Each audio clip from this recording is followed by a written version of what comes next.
All right, hey class, welcome back to week 4 of our comparative religion course. So far we've tackled Hinduism and Buddhism, and this week we are going to be looking at Jainism and Sikhism. Now these are two religions that are common, they're religious minorities that are common in India, both of which broke off of and have been heavily influenced by Hinduism, Buddhism, and Islam. In this video, what I wanted to do is simply give you a short overview of this week and some of the assignments and some of the expectations that I have for you.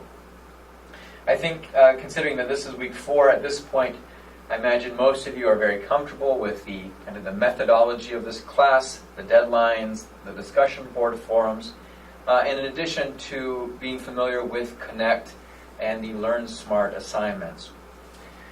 This week, I have assigned Chapter 5 from the textbook, along with the Learn Smart assignment for that. And then I have both a writing assignment and a discussion board forum for you. And I've also compiled a short survey of 7 questions on belief. These are multiple choice questions. Do you agree or disagree? And I will be releasing the class findings as soon as everyone has completed it. I think these questions are meant to get you thinking closely about your own personal feelings about religion and about those of others, more or less so that we can see the variety of perspectives that students in this class have on topics, and as well as compare your ideas and your thoughts to that of other religious groups. So that survey on belief can be found within your assignments folder. Quickly on the other assignments, let me just outline the topic and what I'm asking you to do. In this week's writing assignment, which is due on Sunday, I'm asking you to look closely at the Jainism practice of Samsara, which is literally meaning thinning out. It is a religious practice often done by elderly Jainists who will fast or go without food and water for until they die. I mean, essentially, it's a religious practice to starve and die. And because of their religious beliefs, right, you will note that this group is especially nonviolent, perhaps nonviolent to the extreme. And this is the religion that influenced Gandhi in his nonviolent protests. Right, they go to the extreme that they will not, that they are strict vegetarians because they don't want to do any harm to any living creature.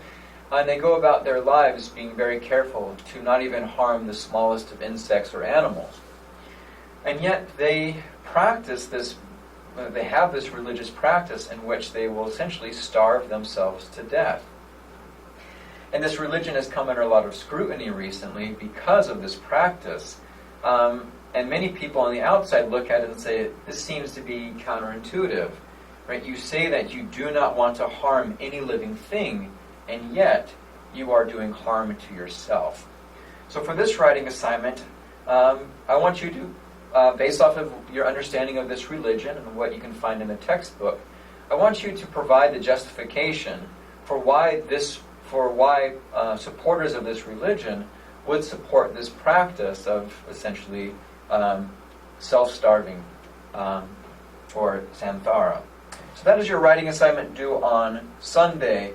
The discussion forum this week also looks closely at this religion's practices, and we're going to be working on some comparative work in terms of food.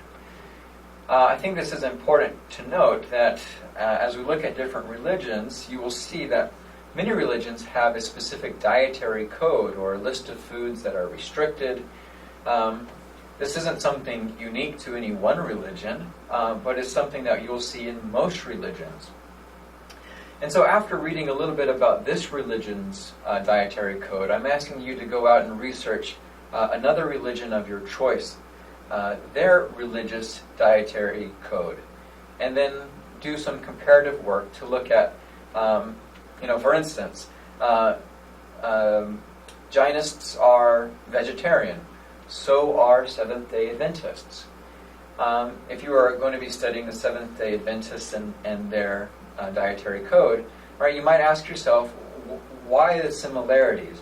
Do they have a similar understanding of deity, of God, of a specific religious tenet or a practice that enables them to share a religious practice or this method of showing their belief? But you will note in the discussion prompt that I identify many religions that have a strict dietary code, and some of these we may not even think of them as a dietary code. For instance, Roman Catholics don't eat red meat on Good Friday.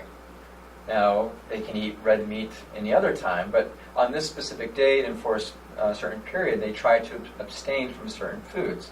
Right? That could be listed as a dietary code.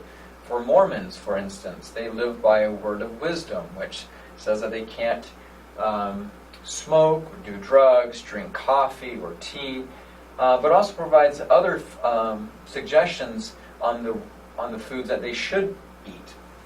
So what I would like you to do is to research one of these religions I've identified, or if there's another one that I missed that you'd like to look at, please do so, and look specifically at their dietary restrictions, their code. What religious principles or tenets or beliefs are used as the justification for this dietary code? Is there a specific scripture? Is there a specific teaching that is used that provides the backbone for this practice? And then finally, I would like you to answer the question theologically, why are dietary codes important to religions?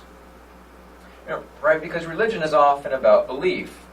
And it's the belief system. It's who you believe in, and because you have that belief, how do you live your life?